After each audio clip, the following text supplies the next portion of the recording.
hapa tutajenga intake kubwa. Tutajenga hapa pia mahali ya kusafisha hiyo maji. Alafu ile inaitwa treatment works.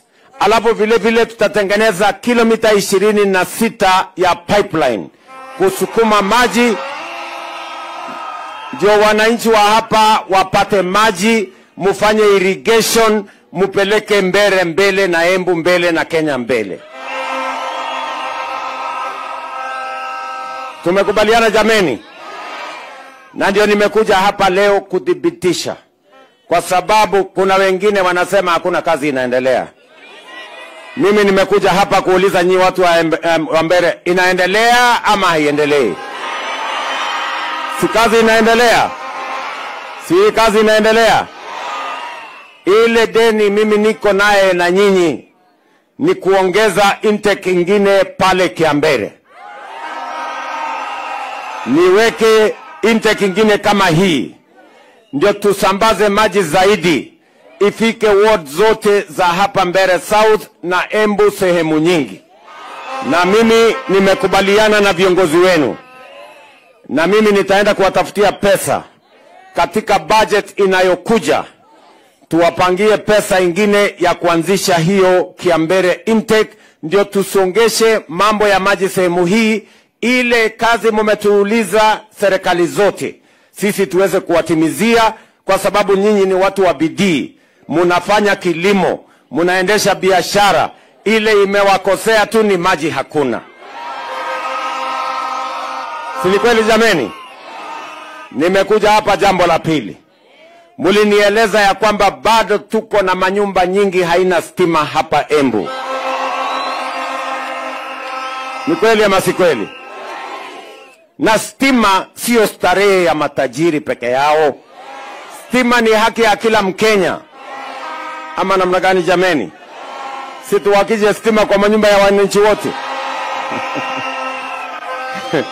Ndio nimekuja hapa leo, mbali na yale tulifanya mwaka uliopita na ile tulifanya mwaka hiyo ingine, sasa mwaka huu tena tuko na pesa milioni 550 ya Embu ambayo itatusaidia kuunganisha familia 6,000 zaidi kwa huduma ya stima.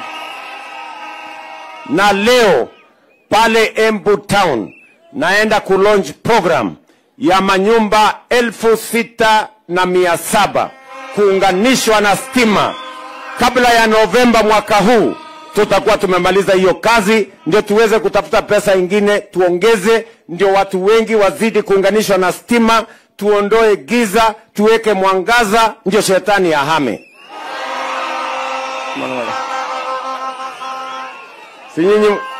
Si nyinyi mnajua shetani anapenda mahali iko giza?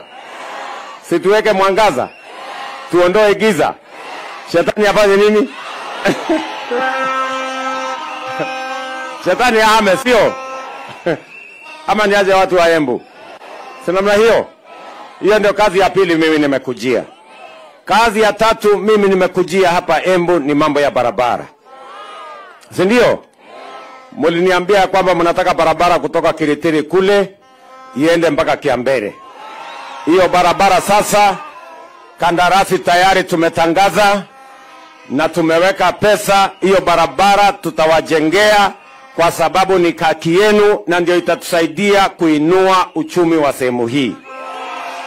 Vile vile mulituuliza barabara kutoka Gashoka kule chini kwenda mpaka Gashuriri.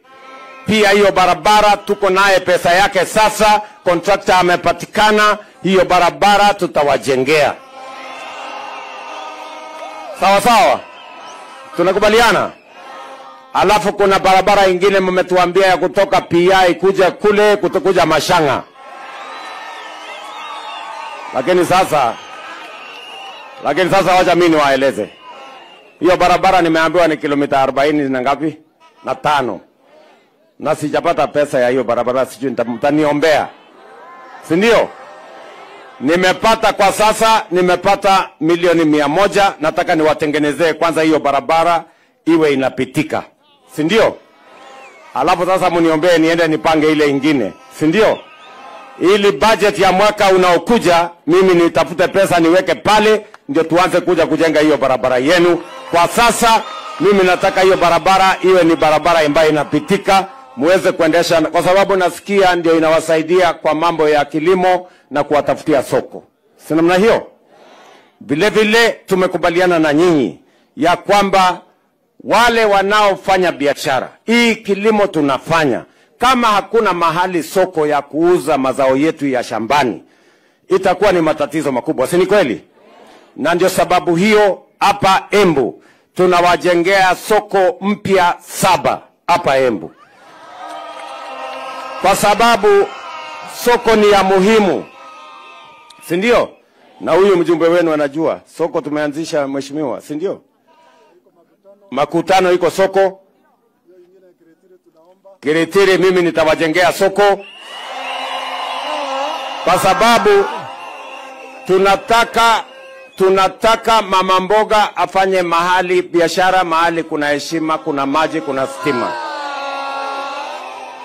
Na hiyo soko itatusaidia kuhakikisha kwamba mazao yetu inapata mahali ya sisi kuuza, na pia wala wanafanya biashara pale, tunataka iongeze biashara yetu, tuweke cold room, tuweke usafi, tuweke maji, ndio biashara iendelee, kina mama waendelee, wakulima waendelee. Tumekubaliana watu wa hapa watu ya hapa Kamburu, tumekubaliana, mnasema tuendelee na hiyo kazi. Na mimi nataka niwaulize, kwa sababu elimu ndio inaleta usawa kwa taifa letu. Mtoto wa Kenya asikose nafasi ya kusoma. Na ndio sababu mumeona serikali tumeajiri walimu 76,000 kwa miaka miwili. Kwa sababu tunataka kila mtoto wa Kenya apate nafasi ya kusoma. Pale kwa elimu ndio usawa inapatikana. Mtoto wa tajiri na mtoto wa maskini wanakuwa sawa wakipata elimu. Ni kweli ama si kweli? Ile mtihani inafanywa, mtoto wa rais na mtoto wa mamboga wanafanya mtihani the same. Si namna hiyo? Hapo ndio tunapata usawa, ndio tuende Kenya pamoja. Na ndio sababu hiyo wakati mliniambia ninyoroshe CBC na niajiri walimu zaidi na nipange mambo ya funding ya university, hiyo mambo yote tumeweka taratibu ya sawasawa. Tumenyorosha CBC, walimu tumewaajiri 76,000, na vile vile tumehakikisha kwamba funding model inahakikisha ya kwamba watoto kutoka jamii maskini wanapatiwa basari hadi 90% ndio wasome university na TVET kama watoto wa Wakenya wengine.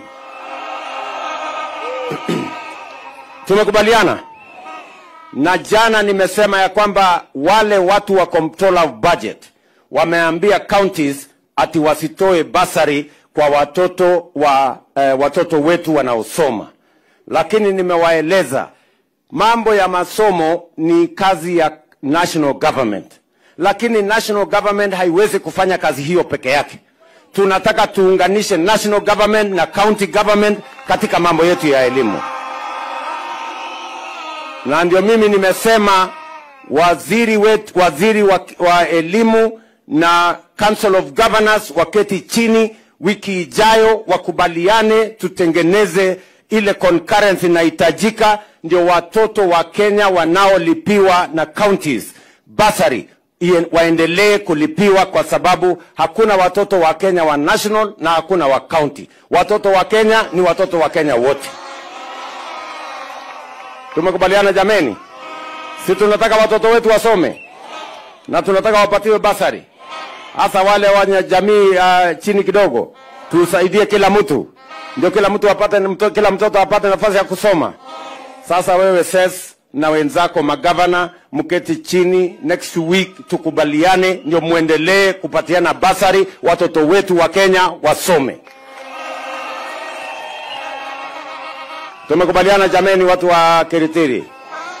Mnasema tuendelee na kazi ama mnataka tuletewe vitina? Tuendelee na kazi? Tuendelee tusiendelee? Wale wanasema tuendelee nione kwa mkono, wale wanasema tuendelee. Sawa sawa. Na mimi nataka niwaeleze watu wa Embu, tumekubaliana, mimi kama kiongozi wa taifa letu la Kenya, nimesema ya kwamba Mungu anajua ni kwa sababu gani jamii zote ziko katika taifa letu la Kenya. Hakuna jamii iko Kenya kimakosa. Mungu ndio alipanga tuwe sisi wote hapa. Na kazi yangu kama kiongozi wa taifa ni kuunganisha jamii zote, kutoka pande zote, kutoka kaunti zote.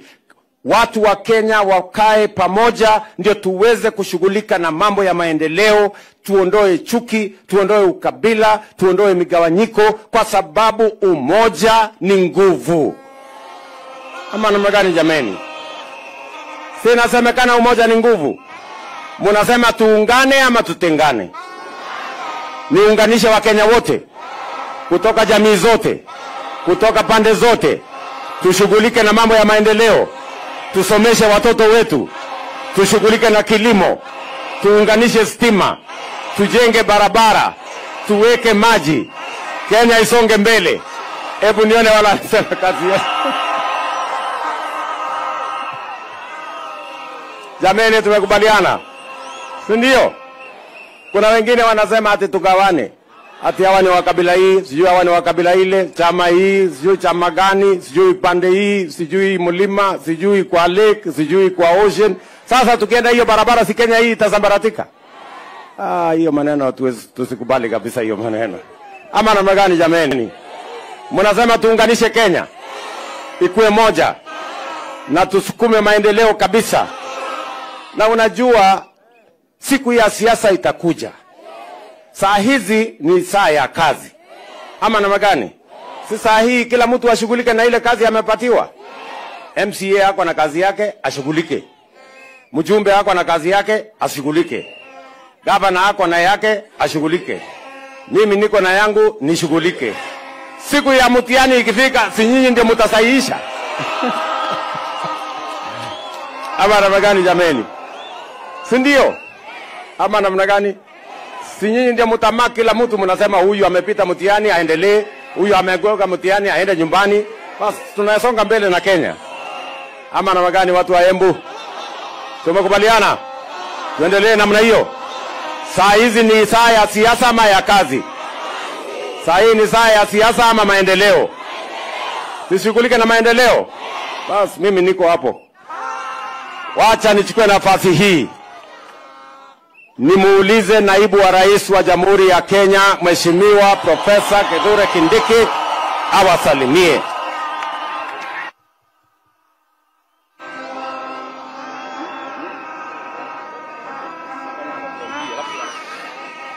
Haya, mbele sawa.